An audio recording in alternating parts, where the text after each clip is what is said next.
Bonjour à toutes et à tous, et dans quelques instants, le départ de ce Grand Prix d'Allemagne qui marque l'entrée du championnat du monde dans la deuxième partie de la saison. Il restera 8 Grands Prix maintenant jusqu'à Adelaide en Australie.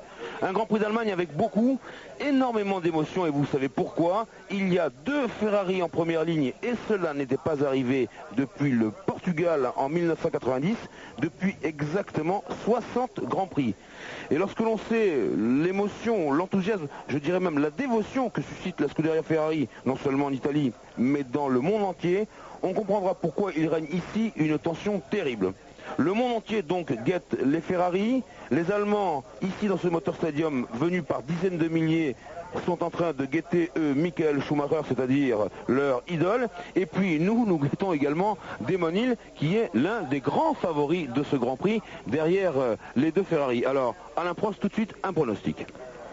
Le pronostic, il dépendra bien entendu de la fiabilité des Ferrari, parce qu'on a beaucoup parlé de leur nouveau moteur qui est vraiment très très performant.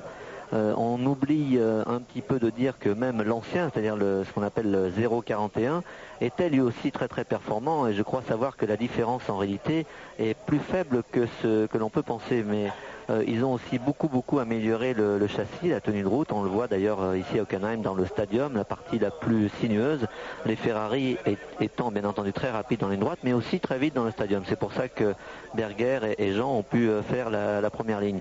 Par contre, au niveau fiabilité, s'il finissait le Grand Prix aujourd'hui, et on peut penser qu'il le finirait en très très bonne place et pourquoi pas une victoire, ce serait la première fois en réalité que ce moteur aurait parcouru la distance complète d'un Grand Prix sans aucun ennui mécanique. Et quand on connaît la difficulté du circuit d'Hockenheim, eh bien en réalité, en ce qui concerne Ferrari, toute la question elle reste là.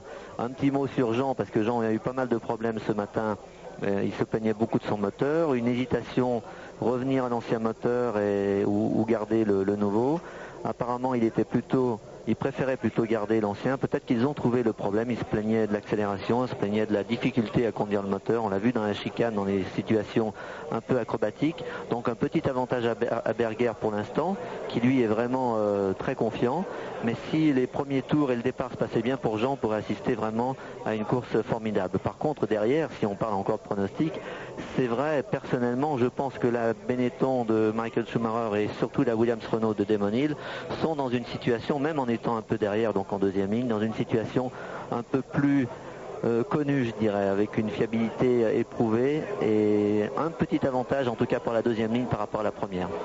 Alors, tandis que démarre ce tour de formation définitif de la grille de départ, les chiffres de ce Grand Prix rapidement: 557e épreuve du championnat du monde, dont c'est la 45e saison, 9e épreuve de cette saison 1994, 45 tours ici d'un circuit légèrement allongé, 6 km et 823 mètres, ce qui nous donne un Grand Prix de 307 km et 35 mètres. Les vainqueurs ici, eh bien les recordman, c'est Juan Manuel Fangio, Jackie Stewart, Nelson Piquet, Ayrton Senna qui ont remporté 3 fois le Grand Prix d'Allemagne.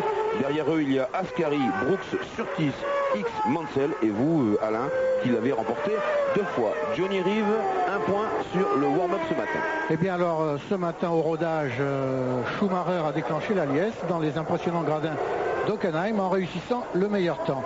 Michael, en 1 minute 46 secondes et 642 millièmes, a devancé Berger, l'homme de la pole position, d'un tout petit dixième de seconde. En revanche, l'autre Ferrari, celle de Jean Alesi, ne s'est placée ce matin qu'au 17e rang. Jean a connu des ennuis de fonctionnement de moteur sur sa voiture de course. Il a dû changer de monture de façon imprévue entre sa voiture de réserve et la voiture de course. Et au bout du compte, notre ami du national faisait la grise mine. Alors quelques temps, donc Schumacher, meilleur temps en 1,46 642 ce matin, devant Berger 1,46 721, Damon Hill 1,46 7 lui aussi. Brundle, petite surprise, 5e temps avec la McLaren Peugeot en 1,47 1. Et pour trouver les Français, il faut descendre tout en bas du classement. Alesi a donc le 17e temps en 1,49 1. Bernard le 20e en 1,49 3. Comas le 21e en 1,49 3 également. Panis qui a eu des ennuis de fuite d'huile sur sa Renault mais qui ont été rapidement réparés. Une 50 et une 49,9 pour Olivier Panis. Beretta, une 50,3, il a le 24e temps. Gounon, le 25e, une 51,2.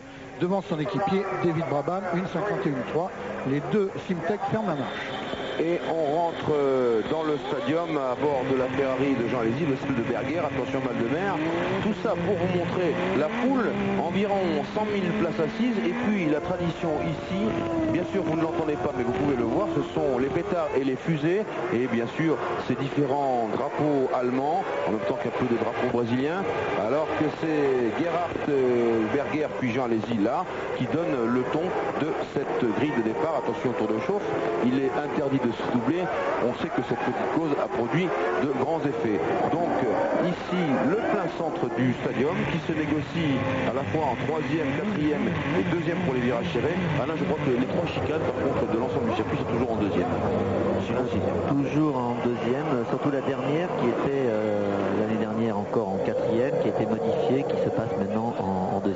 Oui, donc beaucoup d'accélération, de remise en vitesse. Alors un moment, comme je vous le disais tout à l'heure, une communion autour de cette première ligne entièrement rouge de la grille de départ. Regardez, les deux Ferrari comme à la parade. On n'avait pas vu cela depuis 60 Grands Prix, depuis je crois Alain un certain incident avec votre équipier Nigel Mansell au Portugal qui vous avait foncé directement dessus.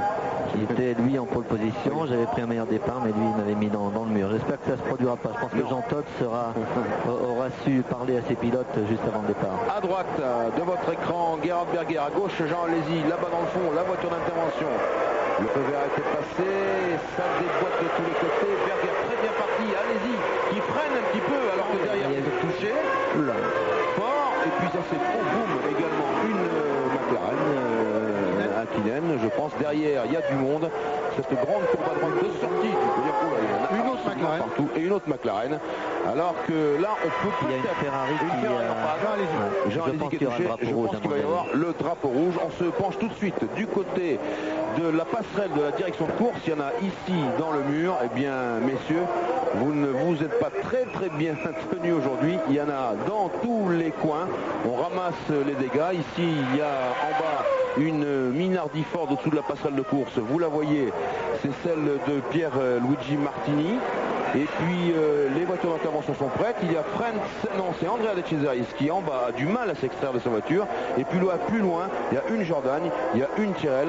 Enfin, je crois que c'est un carton général qui s'est produit, je crois, Johnny, sur près de 500 mètres. Voilà. Je crois qu'on peut considérer qu'il y a eu 3 carambolages. Un sur les lieux mêmes du départ, un à l'entrée du premier virage à droite qui sort du stadium et un à la sortie de ce virage à droite. Il y a 3 carambolages différents. Et là, apparemment, pour l'instant, il n'y a pas de drapeau rouge. La course continue, malgré les dégâts importants et malgré le nombre de voitures qui sont immobilisées à droite et à gauche, un petit peu sur la grille de départ, un petit peu dans le premier virage. Aucun drapeau rouge n'est en vue. Berger et Schumacher qui sont roue dans roue dans ce stadium alors que les autres y pénètrent et que je crois que Demoni lui aussi est au ralenti. Et bien décidément c'est une hécatombe absolument extraordinaire. Je crois qu'il va manquer pratiquement 6 à 7 voitures si le drapeau rouge n'est pas agité. Et c'est donc Gerhard Berger qui boucle ce premier tour devant Michael Schumacher à quelques dixièmes derrière lui. Le troisième est Ukyo Katayama sur sa Tyrrell Yamaha. Le quatrième c'est Panis sur une Ligier. Et puis Verstappen. Et puis Eric Bernard. Alors que le computer a du mal à suivre et que je vous donne au jugé bien sûr le classement des premiers de ce Grand Prix. Martin Brundle est passé et les deux Williams rentrent en même temps. Et c'est Jean-Marc Gounon qui ferme la marche. Alors pour l'instant, le classement est le suivant. 1 Berger, 2 Schumacher, 3 Katayama, 4 Panis, 5 Verstappen, 6 Bernard, 7 Morbidelli, 8 Fittipaldi, 9 Comas, 10 Beretta, 11 Brabham, 12 Coulthard. Alors que cette McLaren est très endommagée. Et voici que l'on revient bien sûr sur les images de la course avec Schumacher blotti dans le sillage de Gerhard Berger. l'Autrichien devant l'Allemand, alors que les deux Williams se sont toujours immobilisés là-bas au stand. Oui, Pierre. Oui, dans les stands, donc les deux Williams toujours arrêtés avec visiblement des gars avec ces touchettes dans les deux premiers virages. Chez Ferrari, on préparait le mulet, la voiture de réserve, car on était persuadé que le drapeau rouge allait être agité, puis finalement ça n'est pas le cas. Maintenant, on prépare des pneumatiques, un aileron avant pour Jean Alesi, mais on n'a toujours pas de nouvelles. Oui, allez-y, il faut qu'il prenne le temps de boucler son tour de piste. Et vous savez qu'ici, c'est l'un des circuits les plus longs de la saison. Je le répète, 6 km et 823 mètres, alors que dans le stadium, vous voyez que ça s'agite de plus en plus. Bien sûr, voilà pourquoi. C'est que Michael Schumacher est dans l'aspiration de Gerhard Berger. Et David Coulthard qui repart, le premier chez Williams, avec presque un tour de retard. Alors pour l'instant, David Coulthard il est 12e, alors que Damon Hill est 14e, lui, mais arrêté. Et on est toujours ici avec Berger, menacé directement par Michael Schumacher à 3/10 de seconde. Il manque pratiquement 10 à 12 voitures, le temps que le computer, l'ordinateur de Tiger fasse le point. Il manque pour l'instant 10 ou 11 voitures, peut-être 12 même, dans ce Grand Prix d'Allemagne qui, je vous le rappelle, compte 45 tours et on vient d'en boucler déjà 2. Voici la troisième entrée dans la chicane et puis bientôt ici dans la chicane ouest et puis un peu plus loin là-bas on sera dans le stadium. C'est vraiment assez incroyable, Alain, que le drapeau rouge n'ait pas été agité. Oui, bon, apparemment, on ne peut pas dire qu'il y a un danger énorme, mais il y a quand même des voitures qui sont encore ici dans la ligne de droite des stands. Une voiture de sécurité qui tire une autre voiture juste au bout. C'est surtout pour l'intérêt, je dirais, sportif que c'est vraiment dommage parce qu'on peut accepter, bien entendu, un accrochage, ça arrive très très souvent. Mais là, la course est complètement décapitée. Sur le plan du risque, je dirais qu'il n'y a pas grand chose à dire. Par contre, sur le plan d'intérêt sportif, c'est un peu délicat. Oui, il ne reste plus que 15 voitures en course, c'est-à-dire qu'il y a eu 11 éliminations, c'est considérable, y compris un nombre important de favoris. Alors le Grand Prix est peut-être décapité, là, sauf Berger et Schumacher qui restent. Alors qu'il y a une voiture, un rescue car, une voiture de sécurité qui est sur la piste pour l'instant. Ça y est, Damon Hill qui démarre à son tour. Il sera le 15e classé à plus de 2 tours. Et il faut faire attention dans les premiers mètres, Alain, avec une voiture qui a touché quand même. Oui, je ne sais pas très bien ce qui s'est passé, mais c'est vrai qu'il doit faire attention. Peut-être qu'il y a une suspension un peu touchée, et surtout quand on n'a pas grand-chose à gagner, il faut quand même qu'il se méfie. Alors on recule, hein. On est en train de reculer avec une voiture de sécurité. L'épave de la Minardi Ford, je crois que c'est celle de Pierluigi Martini. Et puis sous la balise des drapeaux jaunes, alors que nous avons pour l'instant ici Michael Schumacher et Gerhard Berger, la Ferrari devant la Benetton Ford, roue dans roue. Et il y a partout. Attention, ça va être chaud. On aperçoit sur l'image la voiture de Jean Alesi qui est arrêtée sur le bord. Arrêtée complètement. Oui, je vous confirme chez Ferrari que Jean Alesi est arrêté tout à fait sur le circuit et qu'il y a peu de chances qu'il parvienne à ramener sa voiture. De toute façon, pour lui, la course est perdue et tous les enjeux de ce Grand Prix d'Allemagne sont évidemment réduits à néant. Alors, on les laisse rentrer dans le stadium dans quelques centaines de mètres. Schumacher, toujours dans l'aspiration de Gerhard Berger. On va aller jusqu'au freinage. Là-bas. Voilà, c'est du gâteau pour Schumacher. Il avait 4 voitures à battre, les 2 Williams Renault et les 2 Ferrari. Il n'en a plus qu'une. À l'entrée du stadium, on va y arriver jusqu'à l'entrée du stadium. Ça, c'est là où la Ferrari est en difficulté, mais quand même, sur le plan de la réaccélération, c'est mieux. La Benetton blottie dans le siège de Ferrari, autant qu'elle peut. Mais attention quand même à la surchauffe. Voilà l'entrée dans le stadium. Alors nous, on va à Paris, on se retrouve dans quelques instants à Hockenheim, alors que l'on voit ici le ralenti du départ, absolument avec Alesi qui n'est pas très bien parti, Alain. Là-bas dans le fond, 2 accrochages, l'un à gauche, l'autre à droite, avec Frentzen à droite, Minardi à gauche sur votre écran, la Minardi de Martini. Surtout Hakkinen qui touche apparemment une Williams et qui traverse bien entendu la piste et provoque le deuxième carambolage. Carambolage. On ne sait pas du tout à ce moment-là ce qui est advenu de Jean, mais on a plutôt l'impression que c'est un incident mécanique qui l'aurait ralenti. Johnny, vous avez une opinion? Alors, en ce qui concerne le premier, j'ai l'impression que personne n'a manqué son départ, mais ce sont les pilotes en essayant de se replacer à droite, à gauche de la trajectoire qui se sont croisés et certains d'entre eux se sont touchés. J'ai l'impression qu'il y avait 2 Césaris dans le premier carambolage. Dominique Guimond, vous voulez nous redonner, depuis Paris, vous voulez nous redonner le départ, s'il vous plaît? Allez-y, Johnny, continuez, voilà. Alors voilà, vous voyez derrière, les pilotes essaient de changer de trajectoire et sur la droite, on voit sur la droite de l'écran, on a vu la Mercedes Sauber de De Cesaris. Ici, c'est Hakkinen qui a été pris dans un carambolage. Qui touche une Williams en voulant se rabattre. On voit Jean au ralenti. On voit les ailerons arriver. On voit ici De Cesaris. Alors que là, nous revenons sur le direct à bord de la Tyrrell à moteur Yamaha de Yukio Katayama, qui a fait un tête à queue. Katayama qui était en 3e position. La seule Tyrrell encore en course. Si on veut faire le point des abandons, ont disparu dans les différents carambolages du départ les 2 Sauber, les 2 Lotus, une Tyrrell, une Ferrari. Enfin, la Ferrari n'était pas dans un carambolage, c'était vraisemblablement une panne. Les 2 Jordan et les 2 Minardi.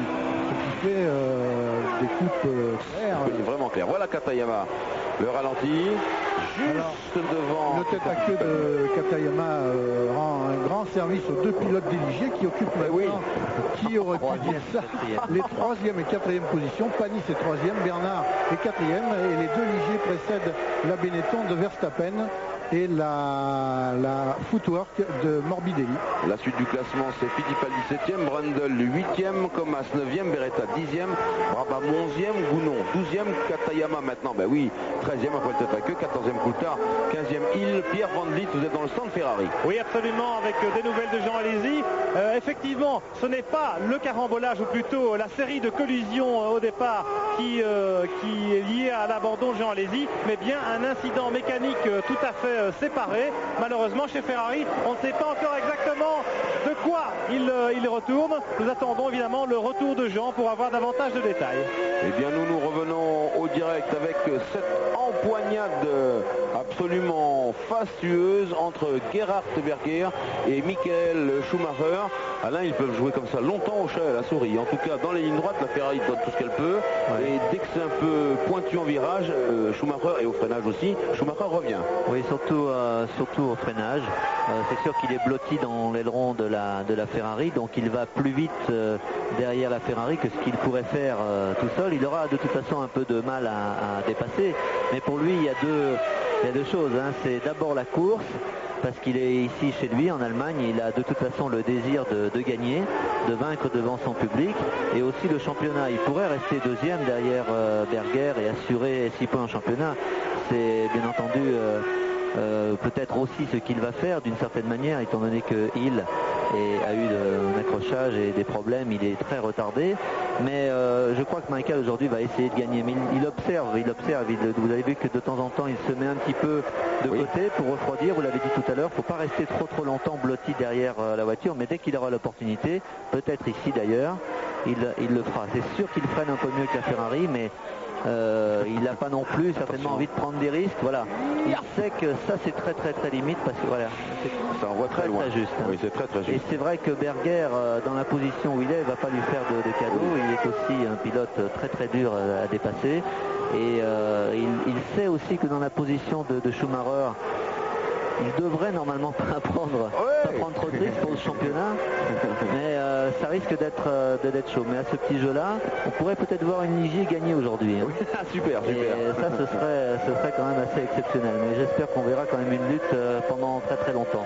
Une Ligier gagnée, à moins que les Williams-Renault effectuent une remontée. Actuellement, le plus rapide en piste est Demonil. Il est 15e et dernier, mais il tourne. Il vient de fixer le meilleur tour de la course en 1 minute 46,5. Ce qui constitue 2 secondes et demie, un tour 2 secondes et demie plus rapide que la cadence actuelle des 2 leaders. Ça prouve certainement, Johnny, que la Ferrari n'est pas encore aussi performante en course qu'elle l'est aux essais. On l'a vu notamment il y a 15 jours à Silverstone en Angleterre. Et là, je pense que Schumacher tout seul pourrait tourner relativement proche des temps de Damon Hill. Mais là, derrière la Ferrari, il est contraint à suivre, il ne peut pas dépasser. Mais c'est vraiment dommage pour la course, pour le championnat, que Damon a eu ce problème au départ, parce que je crois qu'aujourd'hui, il aurait été un concurrent redoutable pour Schumacher. Ah, il va peut-être faire la remontée du siècle. En tout cas, on parlait d'astuce. Il a un tour, mais en réalité, je crois que c'est plus d'un tour. Hein. C'est un tour bien sûr, et un tour ici, c'est très long. Bien sûr, surtout quand on est seul comme ça, qu'on roule dans sa poche, alors que Berger multiplie les petites excursions sur les vibreurs. En tous les cas, sur le plan de la stratégie, il y a 156 Grands Prix pour Berger aujourd'hui, et il y en a exactement 47 pour Schumacher. Il y a donc de l'expérience en moins du côté du jeune Allemand. Et Gerhard, on le connaît, il peut déployer toutes les ficelles. On a vu, je crois que c'était son manager, Willy Weber, à Michael Schumacher, qui regardait ça sur un moniteur au plus près. Alors Schumacher pourrait certainement attendre tranquillement que la Ferrari observe son premier ravitaillement, etc. Mais nous sommes devant le public allemand. Michael Schumacher est devant son public, et certainement qu'il tient à étaler devant ce public enthousiaste tout le panache dont il sait faire preuve depuis qu'il court en Formule 1. Oui, Pierre. Oui, confirmation de l'abandon de Jean Alesi avec un moteur cassé. Donc ce fameux pari du nouveau moteur 043 en ce qui concerne Jean Alesi, et bien malheureusement il a tourné court, alors que chez Benetton, en ce qui concerne Schumacher, on s'inquiète un petit peu des températures quand il est juste blotti dans le sillage de la Ferrari Berger, ce qui explique peut-être que vous le voyez faire un petit peu l'accordéon. Classique Pierre, ce style de problème. En tout cas, quelque chose de facile, un petit jeu top position, et n'oubliez pas, pour jouer 36-15 code TF1.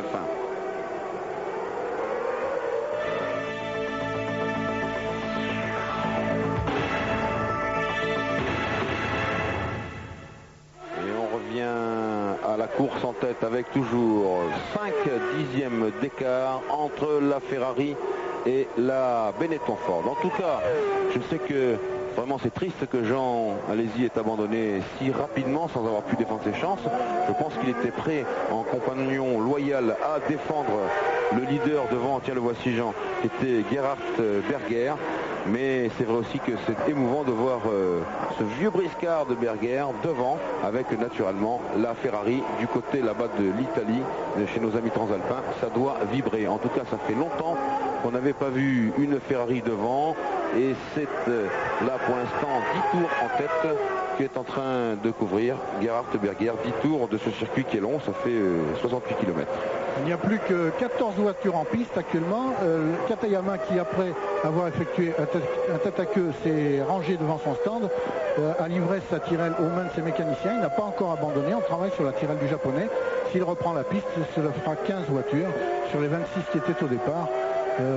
La course est pratiquement privée de 50% de ses partants. Elle l'a été d'entrée. De ses effectifs. C'est dommage que Katayama, il pouvait faire la course de sa vie avec un podium.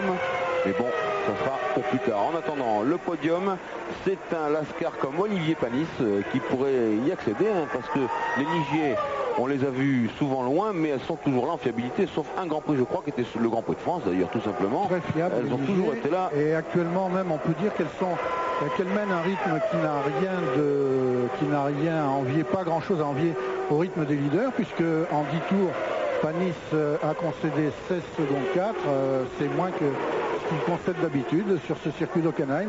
Peut-être grâce à leur moteur Renault, les Ligiers sont presque dans le rythme, ce qu'on n'avait pas encore vu cette saison. Alors Alain, on voit Jean Alesi donner des conseils, parler de façon véhémente mais gentille. De toute façon, aux ingénieurs et à Jean Todt, il peut donner quelques tuyaux sur la course pour Berger. Voilà, non, il a fait un demi-tour, et puis en plus ce matin, ce matin il a eu quelques petits problèmes. Gerhard a été vraiment assez performant pendant tout le week-end. Ils ont chacun connu des fortunes un peu diverses. Personnellement, je pense encore une fois que la Benetton, comme je disais tout à l'heure, est encore intrinsèquement beaucoup plus rapide qu'une Ferrari pendant la course, donc ce sera dur pour Berger, mais il va vendre sa peau très chèrement. Maintenant, tous les réglages sont faits. Sur le plan du cockpit, il n'y a plus grand chose à toucher comme on pouvait le faire dans le passé, au niveau de la hauteur de caisse, au niveau de l'antipatinage. Maintenant, bon, on peut, comme c'était dans le passé, activer la répartition de freinage, des choses comme ça. Mais c'est tout. Donc là, c'est l'attaque, en tout cas pour lui. À moins qu'il fasse une course je dirais, un peu plus prudente en ménageant un petit peu ses pneus, ce que dont je ne pense pas vraiment. Je crois que c'est... Quand on conduit une Ferrari, surtout en ce moment, on va toujours à 100%, comme le fait Jean. Et c'est une course vraiment qui est très très importante pour Ferrari, car s'ils arrivaient à gagner ici la moitié championnat, c'est ce que je dis souvent, Ferrari est une équipe très très vulnérable. Et s'ils gagnaient à mi-championnat, ils pourraient se stabiliser sur le plan de la confiance par rapport aux résultats. Et ça leur permettrait de faire une deuxième partie de saison beaucoup plus sereine et surtout de préparer l'avenir aussi plus sereinement. Alors que s'il y a encore un abandon et casse moteur, on ne sait jamais, on remet toujours tout en question. Alors il est vrai que le contrat qui a été fixé par Luca Montezemolo, le président de Ferrari Automobilistes, c'est-à-dire les voitures de production et en même temps la Formule 1, le contrat qui a été fixé à Jean-Todt, c'est de gagner au moins un Grand Prix. Et c'est vrai que les hommes de Fiorano seraient absolument libérés. Pour venir à votre rescousse, Alain, le meilleur tour de Damon Hill en 1.46.3, alors que devant, Berger et Schumacher tournent en 1.47.9, pratiquement côte à côte. Jean-Louis, oui, Jean Alesi est revenu au stand. Il est là entre Jean Todt et Niki Lauda sur le muret de la Scuderia Ferrari, et il suit évidemment avec passion cette course en tête de son équipier Gerhard Berger. 2-3 petites informations depuis les stands. On sait que Damon Hill est revenu et il a perdu pas mal de temps. Il avait un problème de suspension avant suite à une collision et aussi une crevaison. Il a donc dû rentrer assez lentement à son stand pour changer de pneu. Son équipier David Coulthard, c'était le museau de la Williams qui était touché, et pour cause, puisque Coulthard est celui qui a accroché Hakkinen et sa McLaren. Oui. Hakkinen qui n'est pas très content. Oui, absolument. Et chez Benetton, on est prêt à accueillir Michael Schumacher, ce qui signifierait qu'il y aurait peut-être 2 arrêts dans le chef de Benetton aujourd'hui pour les ravitaillements et les changements de pneumatiques. C'est aussi une manière d'anticiper le mouvement et d'aller plus vite, puisque c'est impossible de dépasser Gerhard Berger sur la piste à la régulière. Eh bien Benetton, ils vont essayer de le faire dans les stands. 9 secondes et 85 centièmes pour nos téléspectateurs amateurs de statistiques. C'est pas mal, mais c'est moyen. En tout cas, on ne prend aucun risque. Alors, justement, Alain, la tactique ici, 1 ou 2 arrêts à votre avis? J'ai discuté avec Patrick Head ce matin. Il semblait partir pour un arrêt. C'est difficile de juger, bien entendu, de l'extérieur. Je ne sais pas ce qu'avait prévu Benetton. En tout cas, le fait de s'arrêter et de prévoir peut-être un arrêt supplémentaire, si vraiment Schumacher a vu que c'était très difficile de passer Gerhard, et si surtout il a jugé qu'il pouvait tout seul, c'est-à-dire pas gêné sur la piste, aller beaucoup plus vite, eh bien ça vaut le coup, même sans rajouter trop d'essence, de changer de pneus. On va voir le rythme qu'il va adopter. Personnellement, je pense, et surtout d'ailleurs en pneus un peu plus neufs, que quand il va être tout seul, il va tourner plus proche des temps de Damon Hill, c'est-à-dire aux alentours de 46-46.5, plutôt que ceux de Berger qui tournent, on voit là maintenant 47.5. Comme on le voit sur ces images, Schumacher a repris la piste derrière le petit groupe constitué par Panis, Bernard et Verstappen, c'est-à-dire 2 Ligier et l'autre Benetton. 3, 4 et 5. Voilà, donc actuellement Schumacher est 5e, Panis est en 2e et Bernard 3e sur les Ligiers. Quelque chose d'absolument incroyable. Et oui, mais sur le plan de la stratégie, c'est peut-être pas la meilleure solution sur le plan performance, mais en tout cas c'est la plus sûre, dans la mesure où il aurait été obligé de rester blotti derrière l'aileron de Berger, et quand même par cette chaleur, pour les moteurs et pour les freins, c'est pas très bon d'augmenter comme ça la température. Ce qui me fait sourire dans tout cela, c'est que ce sont les 4 voitures de Flavio Briatore qui sont ensemble en ce moment. Ah oui, alors on va voir si la différence de tenue de route entre une Benetton et une Ligier permet à Schumacher de se défaire facilement d'une voiture française. Là il le prouve au détriment de Eric Bernard, mais les Ligier étaient tellement rapides en ligne droite aux essais que je me posais la question pour cette raison-là.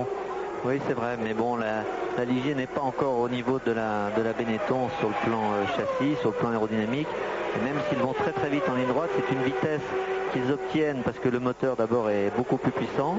Ils ont aussi quelques problèmes et les pilotes se sentent mieux avec un peu moins d'appui aérodynamique, donc des ailerons moins braqués, mais c'est une vitesse qu'ils obtiennent vraiment tout en fin de ligne droite. Et on l'a vu, la sortie du stadium, au freinage, la Benetton est encore beaucoup plus efficace. Alors on revient sur le classement. Berger est donc en tête maintenant avec 21 secondes d'avance sur Olivier Panis, et puis Schumacher, lui, il est vraiment très peu loin de Panis, il est à environ 4 secondes à peu près. Alors un petit mot pour signaler que si on a vu une McLaren Peugeot éliminée dans le premier virage violemment, celle de Mika Hakkinen, on a vu une seconde McLaren, celle de Brundle, en tête à queue, mais Brundle est reparti. Il a effectué une remontée. Actuellement, il était 6e. Il vient de s'arrêter à son stand juste après Schumacher pour changer de pneu et pour faire son premier plein. Mais après avoir été pointé tout en queue de peloton à la suite du tête à queue qu'il a effectué à la sortie du premier virage, Brundle était remonté en 6e position. Donc il va certainement participer à la course pour gagner des points aujourd'hui. Alors Alain, je vous parlais de stratégie tout à l'heure. Il y en avait deux possibles éventuellement. Une stratégie d'attaque qui était d'observer par exemple 2 arrêts. Une stratégie, appelons-la de défense ou d'endurance qui consistait à ne faire qu'un seul arrêt. Oui, en principe, d'ailleurs on l'a vu depuis le début de la saison, à part peut-être une fois, normalement celui qui fait moins d'arrêts est quand même bénéficiaire. Oui. Mais là, il fait très très chaud. Michael a attaqué beaucoup et puis on l'a dit, pour dépasser la Ferrari, peut-être que ce sera certainement plus facile avec les arrêts au stand. À moins qu'ils aient vraiment prévu de toute façon de faire 2 arrêts, ce qui me paraît quand même un peu bizarre. Je crois qu'ils avaient prévu surtout un. Voilà, c'est Morbidelli qui vient d'entrer à son stand, alors que on regarde de nouveau Michael Schumacher. Chez Benetton, Jean-Louis, chez Benetton, ce serait plutôt 2 arrêts, même pour Jos Verstappen sur la seconde voiture, qui va s'arrêter à son tour dans quelques instants. Alors Berger en tête devant maintenant Michael Schumacher à 22 secondes et 9 dixièmes. Il attaque Schumacher. Donc on va voir les temps se stabiliser d'ici un tour ou deux quand les deux pilotes sont tout seuls, c'est-à-dire pas gênés par des retardataires. Déjà en un tour, Schumacher était 6 dixièmes plus vite que Berger, ce qui n'est pas énorme. J'ai l'impression qu'il doit pouvoir aller beaucoup plus vite car il a doublé le tour précédent, il a doublé Eric Bernard dans le stadium.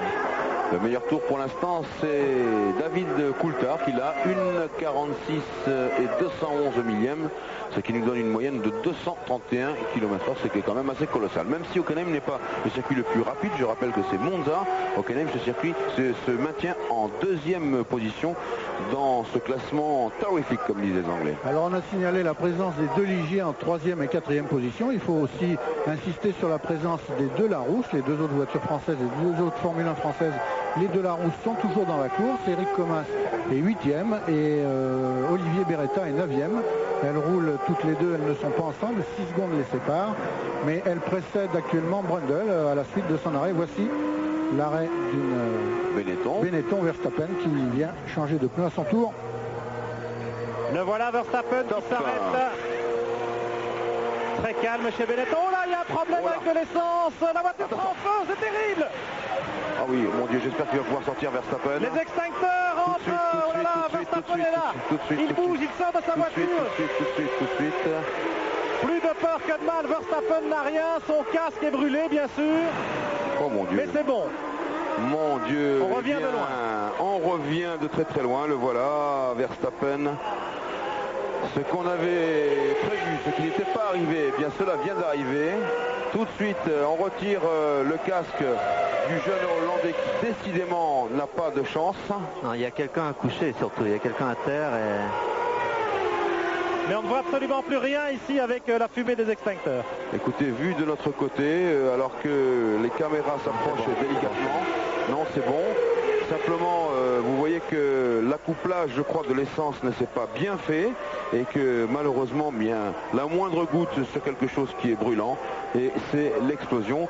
Je crois peut-être que, comme on sait déjà que les Grands Prix manquent passablement d'intérêt à cause des ravitaillements puisqu'on ne voit plus de dépassement sur la piste, ceci peut-être pourrait alerter le pouvoir sportif international. Un mécanicien qui vient touché par le feu. Oui, il y a quelques mécaniciens de Benetton qui ont souffert. Qui est à côté.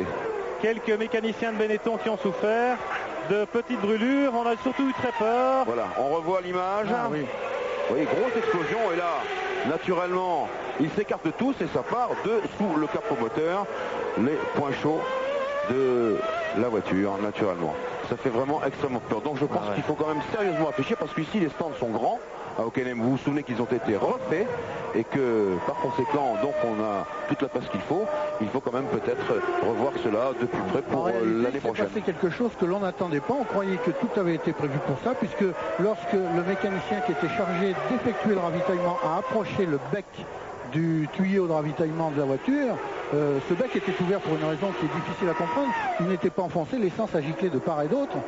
Apparemment, tout avait été conçu dans le système de ravitaillement pour que cela ne se produise pas. Oui, mais c'est exactement ce qu'on disait en début d'année. Il y a la technique, la technologie, et on sait que par rapport au ravitaillement et au système que l'on avait en 83, c'est-à-dire plus de 10 ans auparavant, eh bien, cette technologie s'est améliorée d'une manière considérable, mais par contre, il y a toujours manipulation humaine. Et c'est là où l'erreur peut se produire, enfin une erreur entre guillemets. Même si ce n'est pas un problème technique, il y a toujours possibilité d'erreur humaine. Et c'est là où le risque court de toute façon toujours. J'espère simplement personnellement que les mécaniciens ne voudront plus eux aussi prendre de risques et arrêter ces ravitaillements qui de toute façon on sait n'ont pratiquement pas de valeur aujourd'hui. Pierre Van Vliet, vous êtes avec Jean-Luc Villemont. Je voudrais que Jean-Luc Villemont nous montre exactement l'endroit où l'incendie a explosé et la position des deux citernes de l'écurie Benetton-Ford. Elles sont quoi, à 1,50 m, là où le feu a démarré. Exactement, vous voyez les petites marques au sol, là où le mécanicien est en train de balayer. Et les cuves devant, c'est vraiment très proche. Est à 1,50 m seulement. Alors effectivement, il y a eu un problème. L'essence a giclé. Visiblement, c'est un des bouchons de réservoir qui, pour une raison inconnue, ne s'est pas débloqué, ne s'est pas ouvert. Et l'essence, au lieu d'être ingurgitée dans le réservoir de la voiture, elle est partie tout autour. Oui, absolument. Alors que vous allez devoir, Pierre, vous rendre du côté de Williams-Renault où Coulthard est arrêté. Et il y a un mécanicien qui est évacué sur une civière avec une brûlure. Mais heureusement, pas trop grave, semble-t-il. Beaucoup de mécaniciens aussi qui ont eu de l'essence dans les yeux, semble-t-il. Mais a priori, plus de peur que de mal. Eh bien, voilà, les images de Coulthard. Je crois que c'est l'abandon. Ah non, on remet le volant. C'était peut-être un problème de connexion de la sélection semi-automatique, alors que Schumacher, revenant un petit peu sur la piste, eh bien, vient d'allumer copieusement ses roues au freinage. Schumacher qui est à 20 secondes de Gerhard Berger. Nous sommes dans le 18e tour de ce Grand Prix d'Allemagne qui en comporte 45. Nous sommes encore pas tout à fait proche de la mi-course, mais c'est pas loin.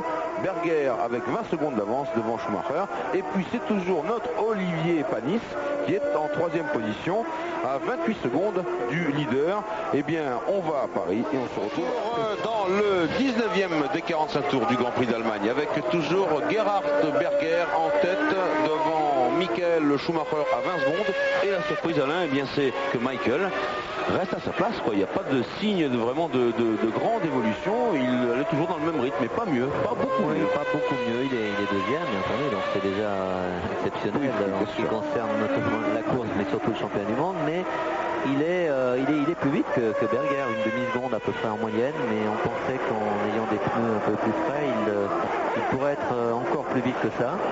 Et on peut se poser la question de savoir entre un arrêt et deux arrêts ce qui serait le mieux, puisqu'on peut être pratiquement sûr maintenant que... Voilà, gros envie de moteur pour Schumacher. Alors que j'allais vous dire, écoutez Alain, on va le savoir bientôt, puisque Ferrari est en train de se préparer au changement de pneus. Pierre Van Vliet, j'espère que vous voyez là-bas au grain, parce que Berger normalement doit rentrer. Oui, 1,48,9 pour Schumacher, c'est-à-dire une seconde pleine plus lent. C'est fini là. Il est passé devant nous avec un moteur émettant un bruit de batteuse. Alors ça, par contre, ce serait pas impossible que ça vienne du fait qu'il était blotti dans un peu trop chaud. Le sillage, un peu de température et puis peut-être un régime très élevé pour le moteur, encore plus élevé pendant plusieurs tours consécutifs. Alors qu'il est au ralenti, Michael, oui, il se tape sur le casque, il fait signe qu'il y a quelque chose qui n'a pas fonctionné. Il abandonne. Et qu'il abandonne. Et que Panis le passe. Alors attention, ça va tout de même se jouer. C'est dommage pour Michael, mais pour nous, ça va se jouer dans les stands. Pierre Van Vliet, j'aimerais avoir de vos nouvelles. Oui, Ferrari va ravitailler. Et puis, juste derrière, les gens de Ligier sont prêts. Et les gens de Ligier, figurez-vous que ça les met en 2e et 3e position. Ce qui disait, c'est Alain qui disait tout à l'heure, on va peut-être voir une Ligier gagner. Ah oui, ça serait. Mais là, c'est pas du tout impossible. Alors, parce que, bon, il reste à prouver la fiabilité de la Ferrari. Coulthard rentre au ralenti et ça continue dans l'hécatombe de ce Grand Prix. Berger qui s'arrête.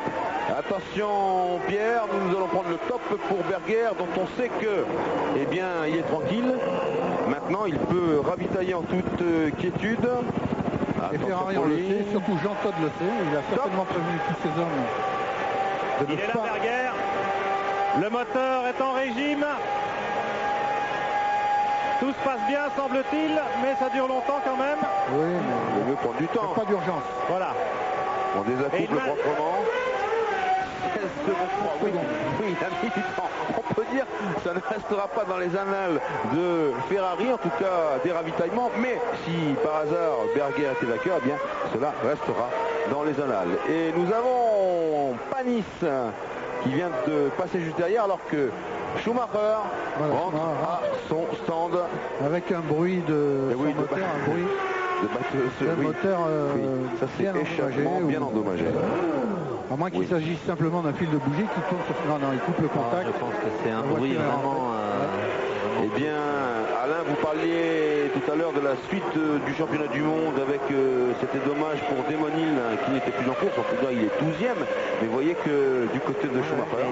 Il est 12e, mais on ne sait pas exactement encore... on sait qu'il est à un tour, en tout cas, de Berger. Mais on ne sait pas exactement s'il est très très loin justement des places d'honneur pour les points et s'il pouvait appuyer 6 points, 4 points, alors pas encore complètement perdu. Alors que dans le stadium, eh bien, on peut le constater, c'est la stupéfaction générale. C'est le silence. Je regarde les 100 000 spectateurs qui sont pétrifiés. Il y a certes quelques petits drapeaux autrichiens à l'Gerhard Berger, mais pour le reste, qu'est-ce que drapeau Ferrari? Pour le reste, je pense que les embouteillages à la sortie du circuit vont commencer dans quelques minutes. Ici dans les stands, Jean-Louis, eh bien c'était évidemment un peu la panique, vous l'imaginez, après l'incendie de la voiture de Verstappen. C'est pour ça que nous n'avons pas pu intervenir. On a eu le garage qui a été fermé chez Ferrari au moment du pit stop de Gerhard Berger.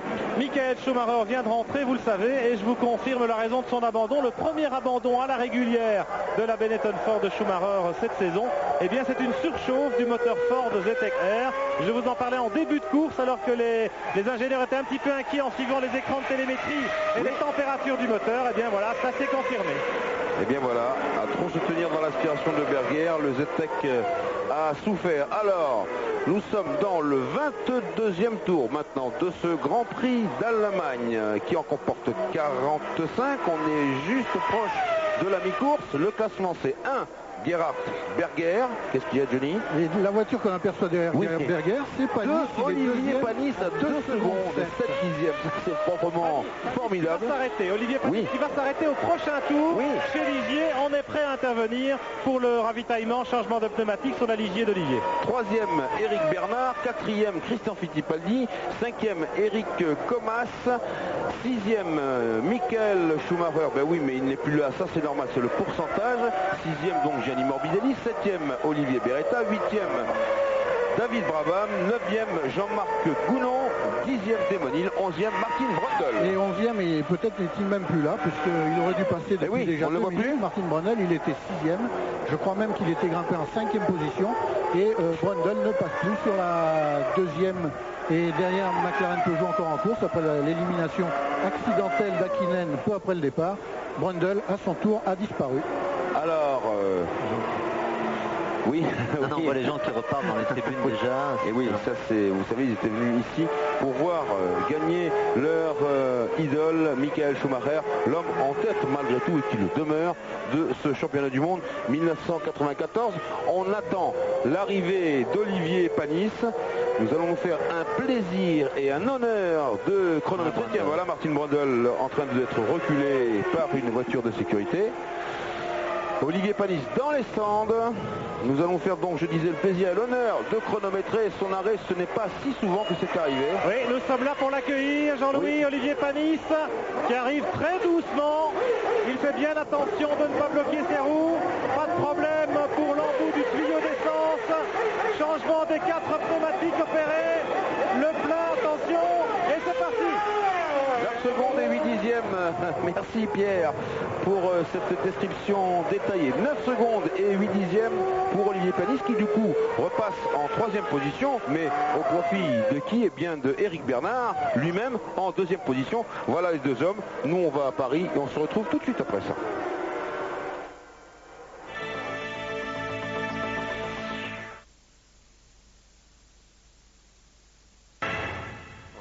Incroyable. Hein?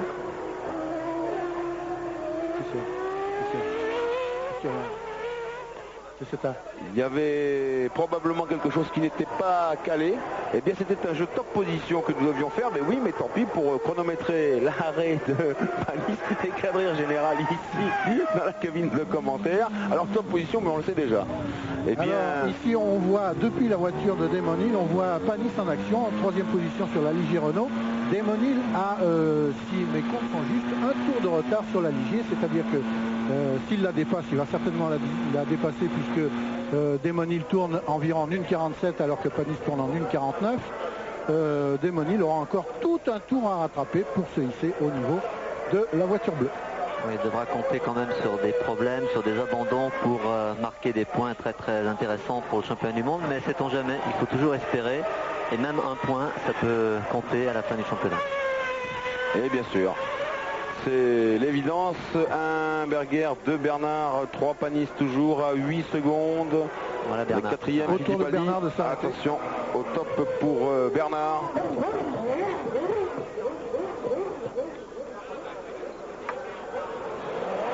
Là, ce qu'on attend, c'était une Williams Renault. Voilà, de nouveau Eric Bernard. Oui, Eric Bernard, 2e Ligier.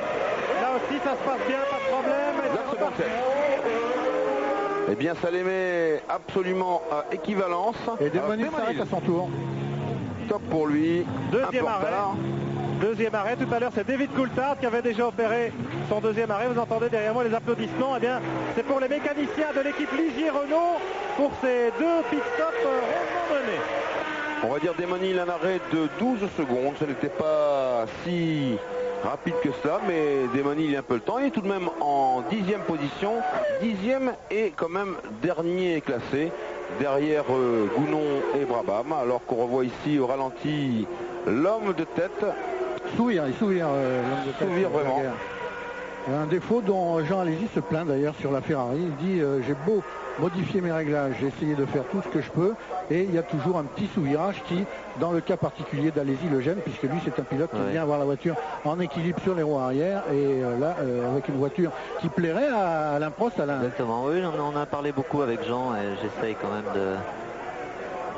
non pas de lui donner des conseils mais d'expliquer un peu ce qu'il pourrait éventuellement faire parce que c'est évident que ce type de voiture correspond un petit peu mieux au style de Gerhard Berger. Il l'a prouvé encore une fois pendant les essais, mais Jean devra s'adapter un petit peu, notamment au niveau des réglages, mais même au niveau style de conduite. Mais je me fais pas trop de soucis. J'ai l'impression que ça devrait aller très bien et très vite. Pierre Van Vliet, vous êtes avec Andrea De Cesaris. Andrea De Cesaris qui est évidemment au milieu du peloton. Andrea, qu'est-ce qui s'est passé au départ? Il y a eu des collisions partout. Oui, moi je ne sais pas bien qu'est-ce qui s'est passé parce que j'étais pris par l'arrière et une voiture m'est montée dessous. Je ne sais pas quelle voiture et je me suis retrouvé dehors de la piste. Et devant vous, vous avez vu d'autres collisions également, d'autres accrochages? Je n'ai pas eu le temps de le voir, non. Merci Andrea.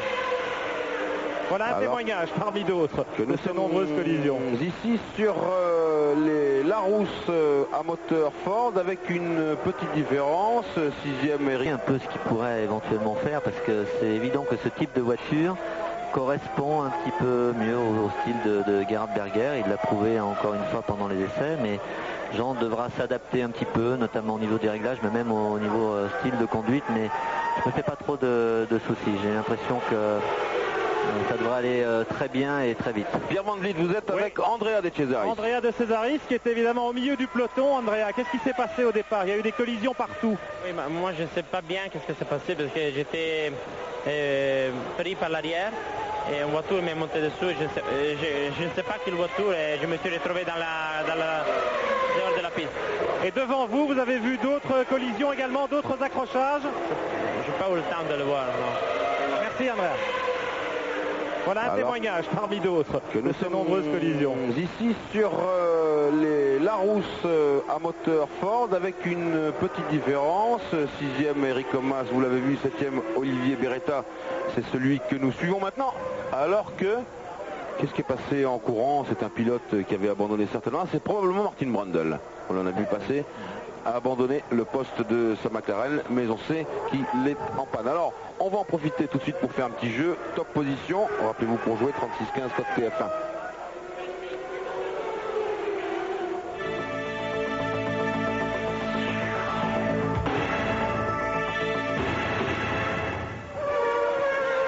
Et de retour sur la piste, toujours sur la Ferrari de Berger, une voiture qui a été passablement modifiée, y compris pour ce Grand Prix d'Allemagne. Je sais qu'elle a été fortement modifiée puisque de 412 T1 elle est devenue 412 T1B, c'est-à-dire que c'est l'ingénieur autrichien, je crois, Gustav Brunner, qui a passablement travaillé sur cette voiture.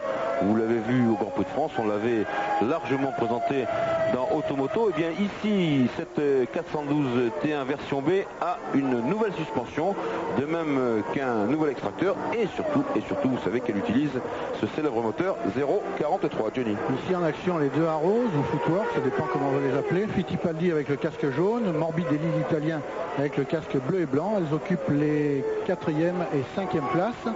Elles ne sont pour l'instant pas menaçantes pour les Ligier puisqu'elles comptent 19 secondes de retard sur Panis et 11 secondes de retard sur Bernard, les deux Arrows.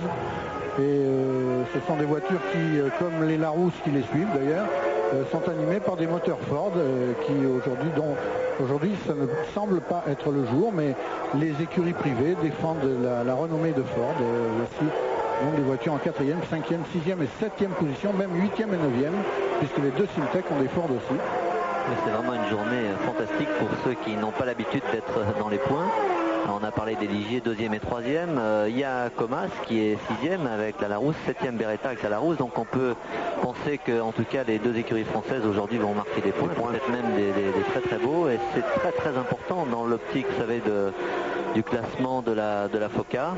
Oui. Pour l'année suivante, pour bénéficier quand même d'une somme d'argent importante, d'être dans les 10 meilleures équipes, ça vous assure en tout cas une somme importante en fonction le transport, notamment le transport des voitures et des équipes sur les grands prix, et puis pas mal d'argent. La Rousse en a vraiment besoin, et par contre une 2e et une 3e place de Ligier, car on n'ose pas vraiment espérer une victoire, mais c'est quand même dans le domaine vraiment du possible. Je disais ensuite du reportage, la fiabilité du nouveau moteur Ferrari n'a pas encore été éprouvé. Ils n'ont jamais fait un essai d'endurance complet. Et donc on peut penser, bien entendu, avec moins d'adversaires juste derrière lui, Gerhard Berger va certainement ralentir un peu. Donc dans ce cas-là, on prend un peu moins de régime, on tire un peu moins sur les rapports, on essaye même de lever un peu le pied en bout de ligne droite pour pas aller trop au niveau du régime moteur. Mais bon, ce sont quand même des moteurs qui tournent à plus de 15 000 tours minute et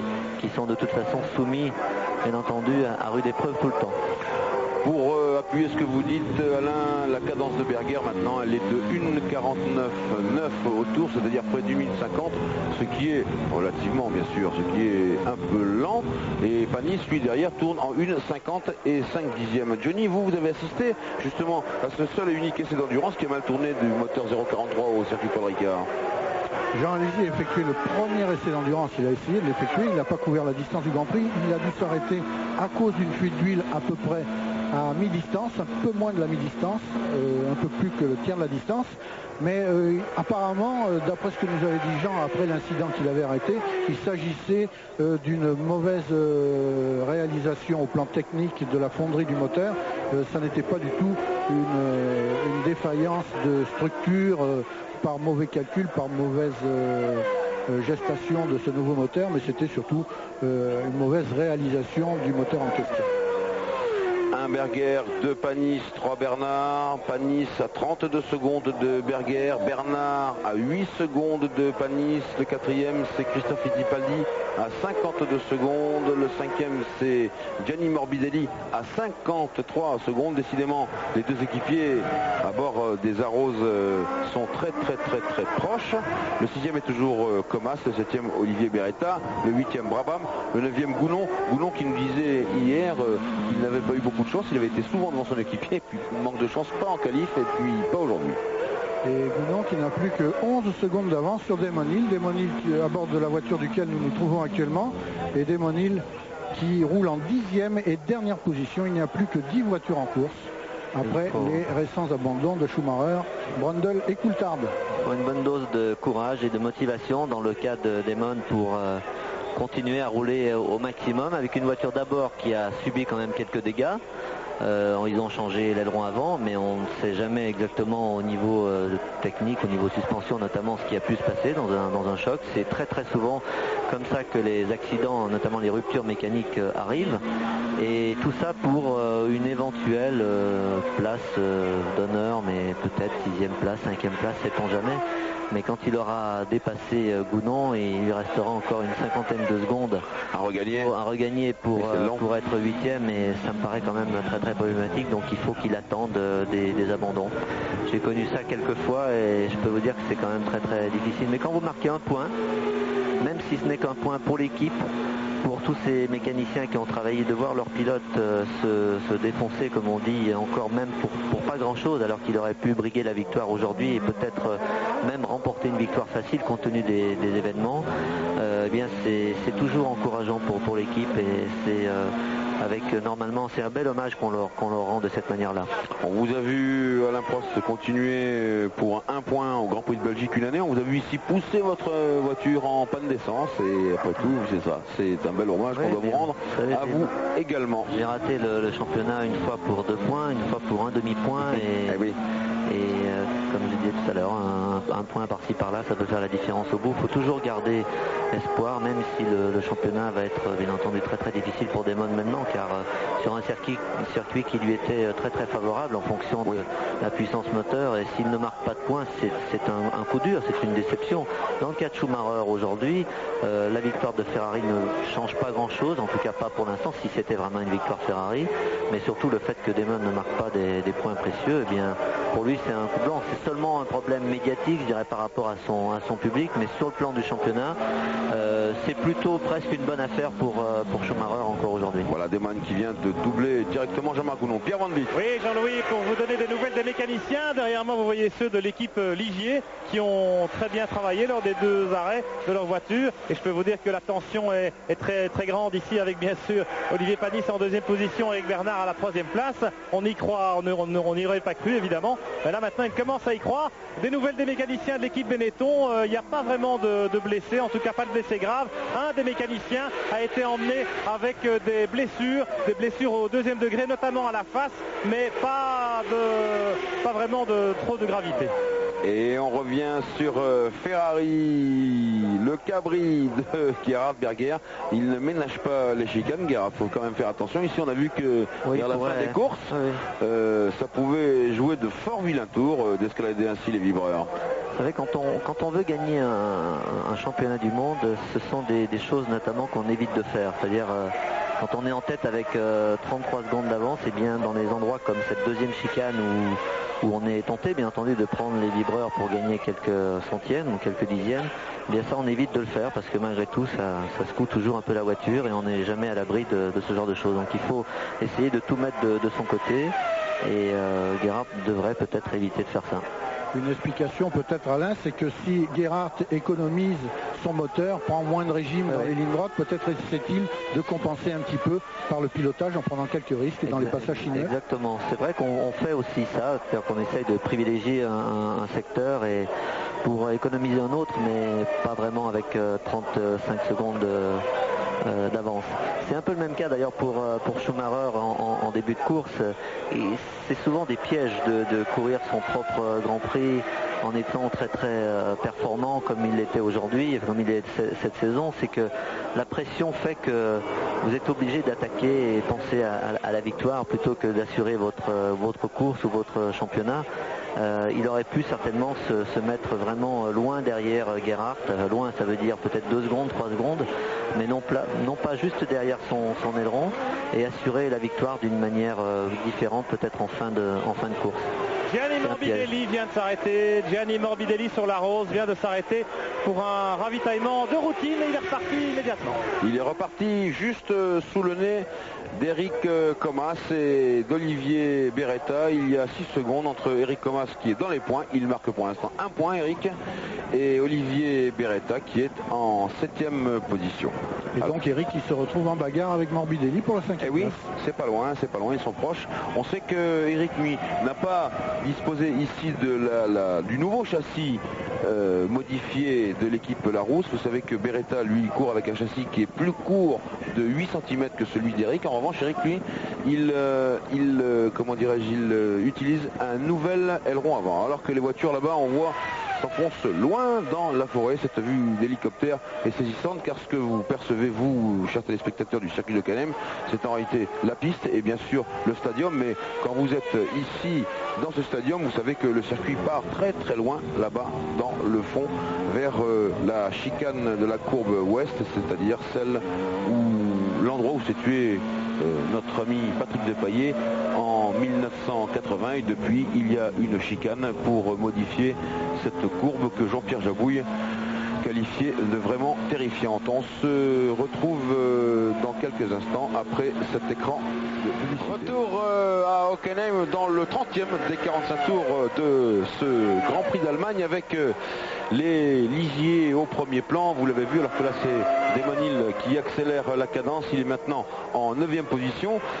Et il a dépassé une Ligier à moteur Renault. Ça c'est l'homologue, puisque les 2 voitures ont le même moteur, sauf que je crois que la Williams Renault ici en version W16B, FW16B, roule avec un moteur Renault RS6B, c'est-à-dire la version la plus évoluée du fameux V10 français. En tout cas, dans ce concert des 2 Ligiers qui sont pour l'instant en 2e et 3e position derrière pour l'instant l'immuable Berger, eh bien je pense surtout que à Cesare Fiorio qui vient de prendre son service aujourd'hui officiellement, si je puis dire, puisqu'il est depuis exactement vendredi matin le directeur sportif de l'écurie Ligier Renault, Franck Garnier en étant le directeur technique. Oui, c'est vrai que tout à l'heure, pendant la coupure, j'entends dire qu'il avait de la chance.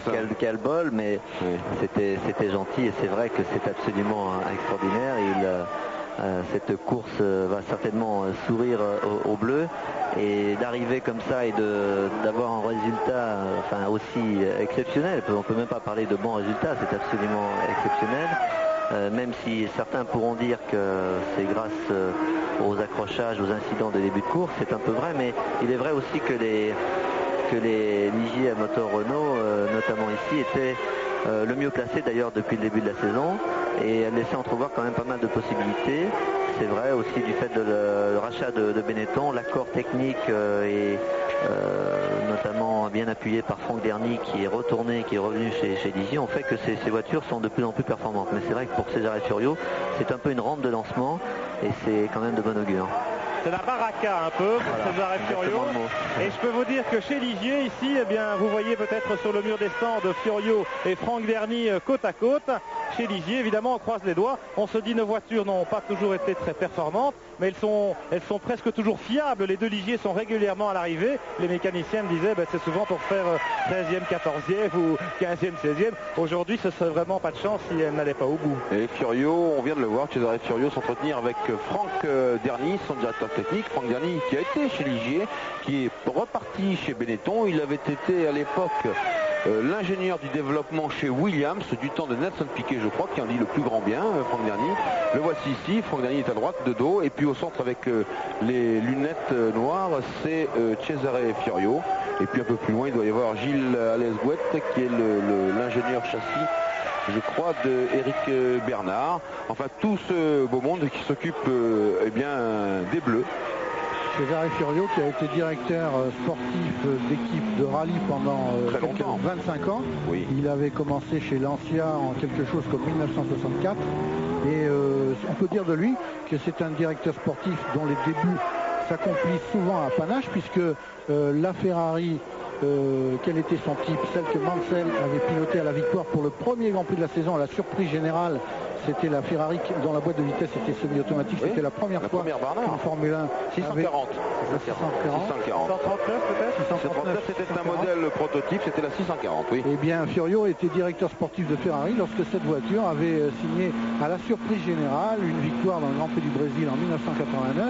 Et l'année suivante, lorsque Alain Prost a débuté chez Ferrari, il a signé sa première victoire chez Ferrari lors du deuxième Grand Prix de la saison. Toujours des débuts à panache pour Furio. Et là, croisons les doigts pour les Bleus, espérons qu'ils auront ces deuxième et troisième places que Panis et Bernard occupent depuis maintenant bien longtemps. Et puis ce qui est aussi un peu drôle à dire, c'est que lorsqu'il a pratiquement fini sa carrière en rallye, Cesare Furio, en tant que grand patron d'écurie, eh bien son principal rival, Furio était chez Lancia, son principal rival n'était autre que Jean Todt, qui était lui le patron de l'équipe des 205, des fameuses 205 Turbo 16 Peugeot. Eh bien, nous voici de nouveau face à face. On dit célèbre personnage. Alors que Demonil ici en découvre pour bien sûr se dédoubler avec Olivier Panis. Peu d'ailerons, très peu d'ailerons sur les deux voitures. Et Demonil qui vient de se débarrasser de David Brabham et qui est 8e. Et oui, qui mais toujours à un tour du leader. Ah, il va falloir aller jusqu'au bout des points. Et là, ça va être plus dur parce que Comas, c'est lui qui est premier dans les points en sens inverse. Et Comas, il est pour l'instant en 6e position. Et il y a deux devant Demonil à peu près. Et Beretta roule 57 secondes devant Demonil. C'est beau. 7e position. Damon n'a pas pu passer la Ligier, qui est quand même sensiblement plus rapide que la Williams en ligne droite, même avec un moteur tout petit peu moins performant. Il y a très peu d'écart. Alain, depuis le début des essais, on a vu Eric Bernard et Olivier Panis se promener avec beau freinage, c'est passé, très beau, très bien fait, se promener donc avec des vitesses de pointe de 335 km/h, 334, 335, ce qui était la meilleure performance pure enregistrée lors de ces essais ici pour ce Grand Prix d'Allemagne. Alors Berger tourne en 1,49,8 à son précédent passage, c'est-à-dire près d'une 50. Le rythme de sa course est maintenant très très calme. Ce matin, lors du rodage, Berger avait touché les limites de sa voiture en condition de course en 1,46,7. Il est à 3 secondes et quelques dixièmes de ce temps-là. Donc on voit que Gerhardt en garde sous le pied, comme dirait l'autre, pour assurer cette victoire d'une Ferrari. Et là, le dédoublement de Demonil sur Panis. Là, Une chose que je ne comprends pas personnellement en ce qui concerne les instances dirigeantes, ou en tout cas le directeur de course, ou on peut appeler ça comme on veut, ou la fédération, c'est que très souvent ils font des choses pour améliorer le spectacle qui sont quand même relativement artificielles, si on peut appeler ça comme ça. Et là, dans le cas d'une course où il y a 10 ou 11 voitures accidentées même avant le premier virage, on ne met pas le drapeau rouge alors qu'on voit quand même une course malgré tout décapitée et sur le plan sportif avec peu d'intérêt. Ça, j'ai quand même du mal à comprendre. Écoutez, en tout cas, pour l'instant, en tête, Gerhardt Berger, lui, n'a pas démérité. Bien sûr que cette course décapitée, elle nous fait manquer probablement une performance de Jean Alesi. Il aurait pu prendre le mulet. Elle nous fait manquer les McLaren. Le voici, Jean Alesi, avec Jean Todt au poste de commandement. Oui, elle nous fait manquer, disais-je, les McLaren. Elle nous fait manquer Hans-Harald Frentzen et sa Sauber à moteur Mercedes. Donc, les McLaren Peugeot, les Sauber, tout ça des voitures relativement compétitives, bien sûr. Mais d'un autre côté, elle nous permet d'avoir Panis et Bernard quand même en 2e et 3e position. Écoutez, il ne faut pas être chauvin, mais il faut qu'on se concentre un petit peu. C'était quand même ce que je veux dire, c'est que c'était une manière qui, sur le plan sportif, tout à fait sportive, privilégiait quand même la course. Alors que ici, donc, Gerhardt Berger est toujours en tête. Voici son panneau, plus 43 secondes d'avance sur Panis. C'est exactement ce qui est écrit sur notre moniteur de chronométrage. Alain, Olivier Panis, c'est un garçon que vous appréciez? Ah oui, moi j'apprécie beaucoup. J'ai un petit peu parlé hier justement parce que c'est quelqu'un qui a subi, comme beaucoup d'autres pilotes français, il y a eu pas mal de problèmes. Vous savez, pendant l'hiver, il ne savait pas s'il allait conduire. Beaucoup de pilotes français aujourd'hui, des jeunes pilotes, sont confrontés à des problèmes. Ils sont tous un peu sur un siège éjectable. Ils pensent toujours que d'une course à l'autre, tout va être remis en question. On ne parle pas de la période des transferts, on ne parle pas de l'hiver. Et j'ai senti quand même en lui quelqu'un d'assez solide, assez motivé, qui n'avait pas été trop affecté par le fait que Gigi Leto ou Verstappen avaient conduit la Ligier et éventuellement justement prenne sa place, son baquet. Donc j'ai senti très très solide, comme je vois pas mal de jeunes pilotes français très motivés, très solides, mais avec des fortunes diverses. Et c'est vrai que pour un jeune pilote comme lui, première année de Formule 1 et réussir si possible un podium, une deuxième place notamment, en tout cas pour l'instant, ce serait fabuleux. À un moment où j'ai cru comprendre que Flavio Briatore voudrait de toute façon lui faire confiance pour le futur. Ah, ce qui signifie qu'il ne ferait pas confiance à Eric Bernard, peut-être? Non, on ne peut pas dire ça. Je ne sais pas, non, mais en tout cas, en parlant d'Olivier Panis, ça a l'air d'être en tout cas pratiquement une certitude. Parce que Eric Bernard, lui, est en 3e position. Il se tient toujours là, côte à côte avec Olivier Panis, n'est-ce pas, Johnny? Une toute petite anecdote sur Olivier Panis, dont le papa devait venir assister à ce Grand Prix d'Allemagne. C'était la première fois, j'ai demandé à Olivier, est-ce que c'est la première fois que ton père vient assister à un Grand Prix de Formule 1? Il m'a dit, il n'a même jamais assisté à une course de Formule 3000. L'année dernière, Panis a été champion international de Formule 3000. Son père n'a jamais pu assister à une telle course. Il me dit, et c'est normal parce que comme il dirige un circuit de karting, il est souvent pris le samedi et le dimanche, mais cette année, il a profité de notre show été pour prendre 2 jours de congé et venir voir son fiston en action. Et il n'aura pas à regretter son voyage si cela continue comme ça pour Panis, qui est actuellement 2e. Ça, oui, voilà, ça c'est Jos Verstappen qui ressort de son bain forcé à l'essence et à la mousse. Il a l'air un petit peu, touché, un peu rouge en tout cas. Oui, bien sûr. Brûlé vraiment. Il était dans un brasier. D'ailleurs, lorsqu'il a retiré son casque et sa cagoule tout à l'heure, on a vu qu'il soufflait, il a dû respirer un air brûlant. Je me demande si, par exemple, on ne va pas l'amener à l'hôpital pour faire une visite, un check-up de ses poumons ou de ses bronches. Très très très mauvais tout cela. Et donc on a eu très peur pour lui, franchement. On a tous prié pour qu'il s'extrait dans le 10e de seconde et puis il n'y arrivait pas. On voyait que rien ne sortait de cet habitat. Vraiment, la tension a été extrême, la terreur a été extrême pendant 2 à 3 secondes et dans ces circonstances c'est très très très long. Heureusement que tout le monde a crié autour, y compris Pierre Van Vliet, les extincteurs tout de suite. Et je vous prie de croire qu'on y pensait fermement. Ça fait toujours très peur, surtout que vous avez vu que ça s'embrase dans la seconde avec une force terrible. Et la température ambiante avait encore monté d'un coup, mon cher Jean-Louis. Oui, mais je comprends la terreur de tout le monde. Heureusement qu'il y a toujours les bons réflexes. On est pour l'instant avec Damon Hill qui est en 8e position avec sa Williams Renault. Donc Damon Hill qui ne peut pas participer au jeu de top position que nous voyons tout de suite.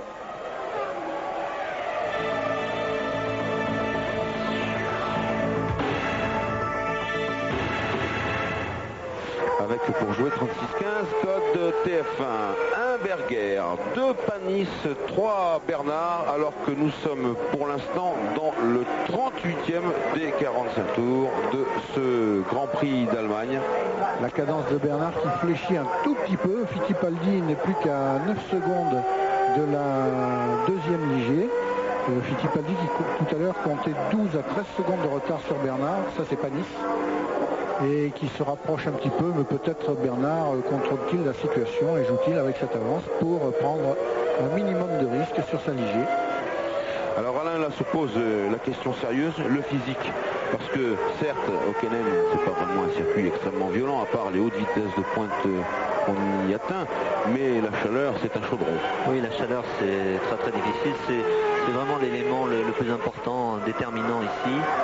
Surtout la difficulté ce sont les freinages qui sont vraiment très violents. On passe 3 ou 4 fois de 330 km/h à peu près 100 km/h, donc il faut freiner très très fort sur la pédale, il n'y a plus d'assistance de frein et donc en fonction de la chaleur, on peut avoir des brûlures aux pieds ou des crampes. Il faut être bien entraîné physiquement, bien s'hydrater, on le dit souvent, mais par contre c'est pas un circuit, il est loin d'être être très très difficile, notamment parce qu'il n'y a pas de très grandes courbes avec beaucoup d'efforts centrifuges, donc pas de gros efforts musculaires, et on a le temps malgré tout dans les lignes droites qui sont longues de se relaxer, de se reposer. On a quand même de l'air même s'il est chaud. Un blocage pour Bernard dans la chicane numéro 2. Vous en parliez. Oui, ça peut. Bon, le problème, c'est qu'avec la fatigue, on a tendance à être un peu moins précis sur la pédale, à être un peu moins vif au niveau de la jambe, notamment sur les bosses, et tous les freinages ici, en tout cas dans la ligne droite, sont un peu bosselés. Il faut faire attention à ne pas se faire piéger. Bon, c'est le seul vrai problème ici. Alors ce qu'on a vu tout à l'heure fugitivement Cesare Fiorio, et puis là, la Scuderia Ferrari, Jean Todt, Jean Alesi, toujours en train de surveiller par ordinateur interposé les performances de Gerhard Berger, toujours en tête de la course. On commence quand même à y croire chez Ferrari, mais je pense que la tension est maintenant à son comble, car c'est les moments les plus durs. Ah, c'est les moments les plus durs. Bon, il reste 7 tours, ce sont des 7 tours assez longs, comme on l'a dit, mais c'est vrai qu'au niveau fiabilité, on dit souvent si le moteur a cassé, il a cassé au premier tour, alors c'est malheureusement ce qui s'est passé pour Jean, en tout cas un accident mécanique, mais c'est vrai que les derniers tours, on ne sait jamais, plus le moteur va dans la durée, et quand même plus il est fatigué, on ne sait jamais ce qui peut se passer, mais je pense que les derniers tours, Gerhard va les faire d'une manière très sage et relativement lente. Et Damon Hill n'est plus qu'à 37 secondes de Beretta, il reste 7 tours à accomplir. Damon Hill reprend environ 4 secondes. 4 secondes au tour à Beretta, ça va se jouer juste pour la 7e place entre deux, à moins que devant un abandon se produise et qu'ils luttent tous les deux pour un point, la 6e place, un point champion du monde. Eric Bernard, 3e sur la Ligier, et qui cette fois n'a pas effectué le même blocage de route qu'au tour précédent dans cette chicane numéro 2. Non, mais vous avez vu qu'il était un petit peu loin de la corde aussi, oui. C'est un peu moins précis. Alors l'avenir pour Ferrari, Alain Prost? Je pense que l'avenir est vraiment conditionné à éventuellement une victoire, ou en tout cas des résultats positifs et consécutifs, parce qu'une victoire c'est bien, mais si c'est pas suivi, mais une victoire à ce moment de la saison, comme on le disait en début, c'est très important pour la psychologie de cette équipe qui est relativement fragile au niveau de justement mentalité, ambiance, et un bon résultat là, ça leur permettrait vraiment de partir sur des bases vraiment solides. Mais bon, c'est une voiture qui marche très bien. Bon, c'est un circuit aussi qui leur convient. C'est un circuit aussi qui leur convient vraiment très bien. Donc c'est une victoire non pas inespérée, mais c'est presque la logique. On verra comment la voiture, le pauvre Jean, on le voit, parce que ça doit être très dur, vraiment très dur de ne pas pouvoir se battre en égal, et quand on voit son coéquipier être en train de gagner la course 4 ans après la dernière victoire Ferrari. Et là aussi c'est pareil, sur le plan pilote, la psychologie est très importante. Quand on est dans une équipe, c'est toujours un peu comme ça, mais chez Ferrari c'est exacerbé.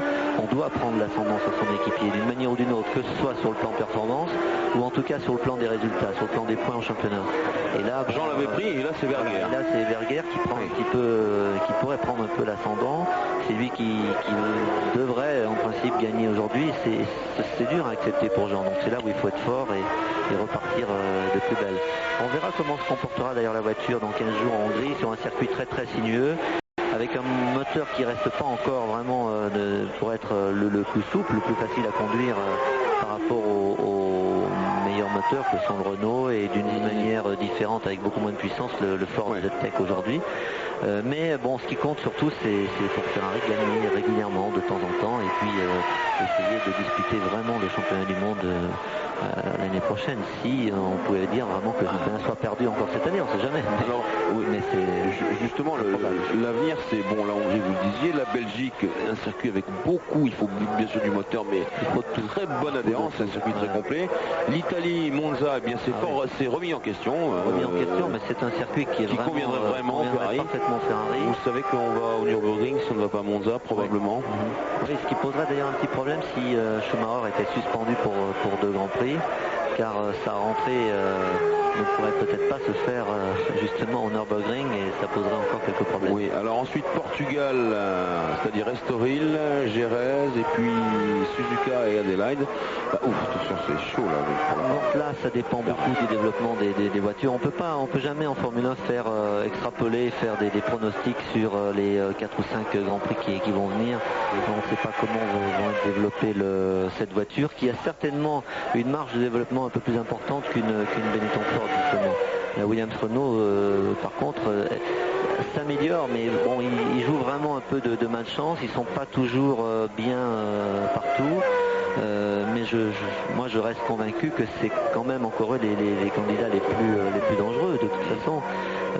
Ce sont les plus complets, les plus fiables, même si la Ferrari gagne aujourd'hui, mais ça ferait 3 équipes vraiment hyper compétitives pouvant lutter pour la victoire et ce serait merveilleux pour le sport. D'autant que quand vous parlez par exemple du circuit de Budapest, du Grand Prix de Hongrie, vous savez qu'ici est en Allemagne une nouvelle réglementation. C'est un abandon là-bas. Est-ce que j'ai vu la Simtech de Gounon ou me suis-je trompé?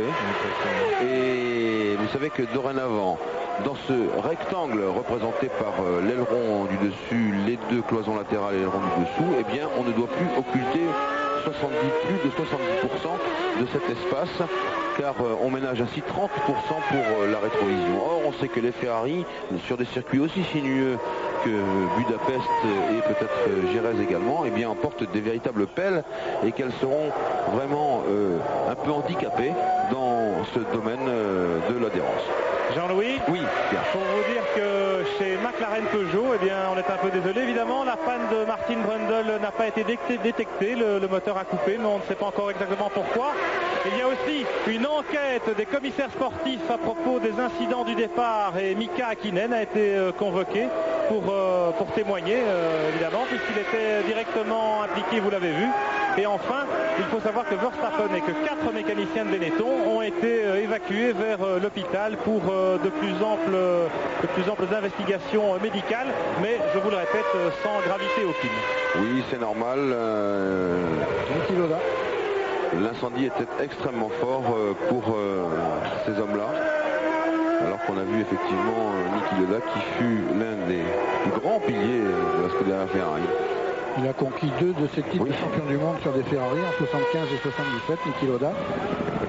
Et le 3e de ces 3 titres, il a signé au volant d'une McLaren Porsche en tant qu'équipier d'Alain Prost en 84.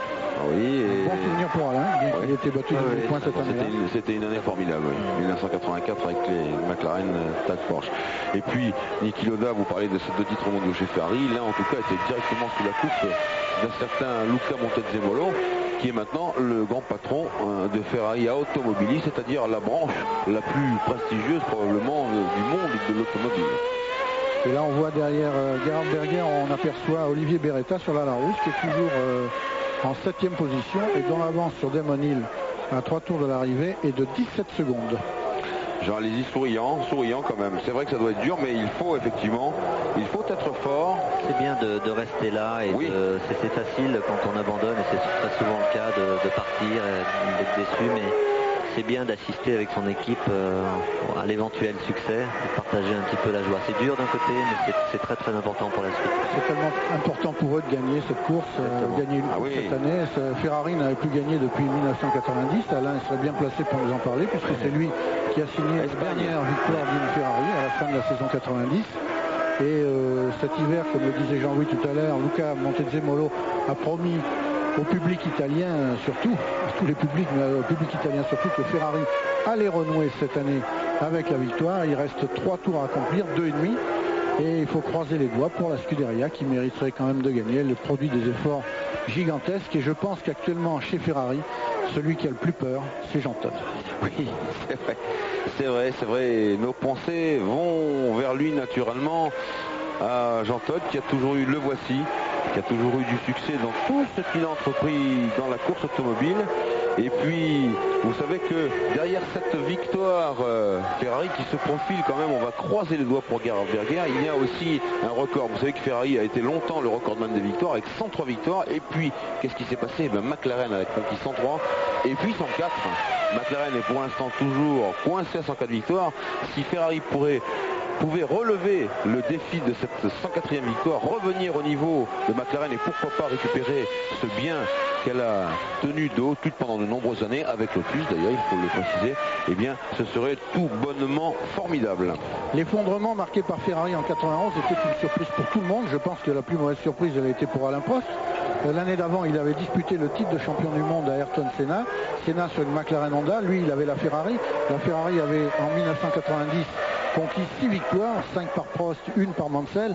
Elle paraissait être l'équipe qui partait grande favorite du championnat 91. Et là, cette année-là, désillusion totale, pas une seule victoire. Alain, est-ce que vous pouvez nous évoquer ce petit souvenir? C'était une demi-surprise parce qu'il y a eu des choix techniques qui ont été pris qui étaient, à mon avis, évident de ne pas réussir vraiment. Et d'un autre côté, il y a eu une amélioration considérable de la concurrence, justement, notamment au niveau moteur, par Renault, il faut le dire, et l'essence, par Elf. À l'époque, l'essence était aussi très importante. Et ils ont amélioré sur le plan de la puissance d'une manière considérable.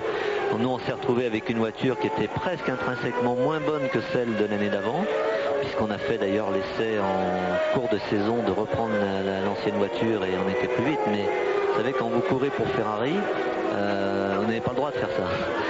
Même si c'est plus vite, vous pouvez pas montrer aux gens qu'en réalité on s'est trompé. Dernier tour pour Berger, Alain. Voilà, et on est resté comme ça. Et puis voilà, les luttes internes, ça a été fait. Mais vraiment, c'est surtout aussi les autres qui ont progressé beaucoup. Gerhard Berger, la Scuderia Ferrari a maintenant à peu près 5 km de la victoire, alors qu'on nous montre le deuxième, Olivier Panis, qui ne doit pas en croire ni ses yeux ni ses oreilles. Et puis là-bas, Eric Bernard, alors qu'on attend bien sûr maintenant au loin là-bas dans la forêt Gerhard Berger, qui livre pour Ferrari le 528e Grand Prix, et ce serait, je vous l'ai dit il y a quelques secondes, la 104e victoire de Ferrari. Ce serait surtout qu'il n'a plus gagné depuis l'Espagne 90. Et ça, ce serait surtout le formidable renouveau de la Scuderia. J'ai une pensée émue pour tous les enthousiastes que la Scuderia Ferrari et M. Ferrari lui-même a suscité. Je pense à nos amis Daniel Marin, président de Ferrari France, à Jean Sage, à Didier Moreau, le club Ferrari, tout ce club français, le club international des ferraristes du monde entier, qui ont les yeux fixés sur leur télévision pour voir la célèbre voiture rouge, la plus célèbre de toutes, bien sûr en train d'accomplir les dernières dizaines de mètres. Berger rentre dans le stadium. On vit ici, beaucoup de drapeaux. Un moment historique, oui, avec les pétards qui partent de tous les côtés. Oui, pour nous, c'est un moment historique. Ferrari qui revient au premier plan, au plus haut. Et bien sûr, avec Jean-Claude, nous sommes de tout cœur. Et lui qui a fait son anniversaire ici avec 1 an et 1 mois. Berger est passé. Bravo! Formidable! Vous avez peut-être entendu le 12 cylindres, Jean-Louis. Ici devant, c'est formidable. Jean, allez-y. Jean Todt.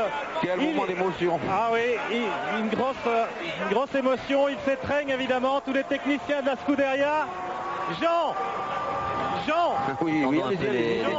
Eh oui, il est heureux, il embrasse tout le monde, c'est formidable. Jean, Ferrari est revenu au premier plan et votre jour viendra bientôt.